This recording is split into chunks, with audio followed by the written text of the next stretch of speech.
Hello mga kasubs and welcome to the Sarsicles TV. You got me, Mark. And for this beautiful Monday, or no, it's still Sunday. It's 5 a.m., 17 past 5 to be exact. And we're listening to and reacting to some cool music. And it's been a while since I've listened to this band. The band is known as Tool. The song recommended by Jim Morris, thank you by the way for this one, Jim, is The Pot. He and this one I'm not sure if it's only lyric only, but the recommendation is the the audio only version.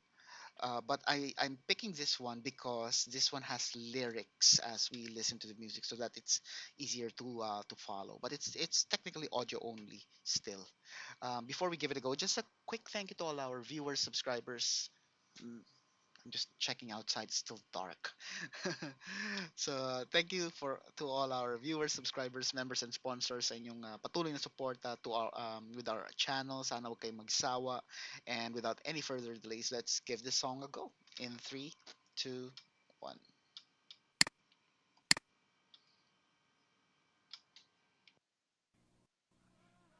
Who are you to wave your finger? You must have been out your head. I hold deep in muddy waters. You practically raised the dead. Rob the grave to snow the cradle and burn the evidence down. Soapbox house of cards and glass, so don't go tossing your stones around. You must have been high. You must have been high.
And that is the end of the song.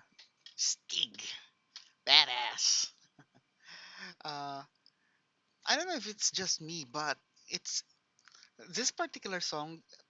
It feels like nostalgic. Maybe I guess it's the band and their music. It's nostalgic because as I was listening to it, it reminded me of those if you remember the program Headbangers Ball in MTV. I think it's still out there, but only in the internet. But the program where it's still on, you can get to watch it on TV, and they get to interview bands back then, and then listen also to the music videos of different genres of rock and metal. So very nostalgic tune, and the music. Uh, Also, it kind of sounds. This is just my opinion, but it sounds like very grungy for me. If I'm to describe this particular, just this song, I would say it has it has an influence of grunge, and also um, somewhat like a fusion of let's just coin a term if it doesn't exist yet. I'm not sure. I would describe this as like something like geek grunge because it has that tone, the aggressiveness of a grunge song, but it also has those technicalities, that you don't find in that genre. But it's more on somewhat like those modern orchestric metal bands, like very geeky, very technical, like a very academic and very cleanly played. And I'm saying all this in a complimentary way.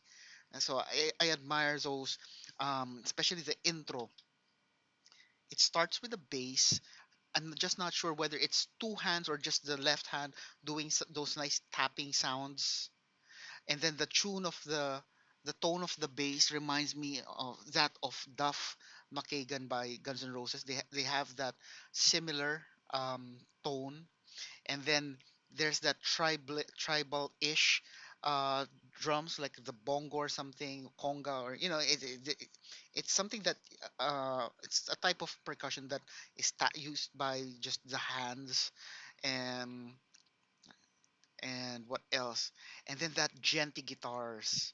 uh it sounds like there were two guitarists here, because the one is the genty sound, more on the providing that crunch in the song.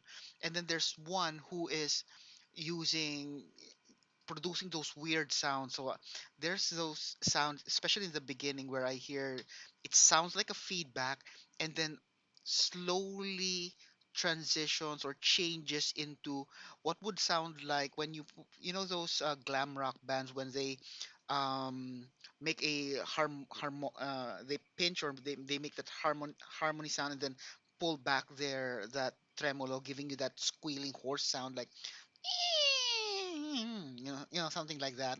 So so that kind of transition is, I think this is the only band I heard that does that, where it sounds like, the feedback, like ding, and then excuse me, all of a sudden changes it to something like that kind of sound. Very cool, very cool guitar playing there. So I'm just not sure, because although I know the band, I haven't seen them perform live. So from a lineup perspective, I'm not sure if it's one guitarist doing all those, or if there were two guitarists playing. The vocalist, by the way, I guess this is one of the elements that gives this grunge feel. The vocalist reminds me of the vocalist of the one who sang Arrow, Candlebox. They don't share the same voice, but the lyrical approach, the way they sing it, it's like uh I don't know. It's like conversational, or when you're singing in front of the mirror, you're saying to yourself, and then you put some anger behind it, or contained, controlled, some sort of controlled anger. It has that kind of gritty approach. So as I was listening to this particular song, I picture him in Candlebox, the performance of Candlebox during the 1994 Woodstock. That, she don't know things, she don't know things, did I see you? That kind of, it's not like angry towards someone, but it has that nice bite, if I may. So very cool band here. The song is very technical and interesting to listen to. You don't feel that. That's what I like about music. When you find something interesting, a particular element, not necessarily the lyrics or the message, but like theories or techniques applied in the song, you don't get to feel the length or the duration because you enjoy every moment of it. Maybe we don't enjoy the same thing about the song, but nevertheless, we both enjoy it at the end of the day, right? So there you have it. That's my reaction. Let me know what you think. Leave it in the comments. If you haven't done it yet, these are the stuff you can do to show loving to our channel. Please do as many as you can. Don't forget to tell your family and friends about the Sarsicles TV. Sharing is caring, and most importantly, stay safe, everyone. I'll see you on the next video.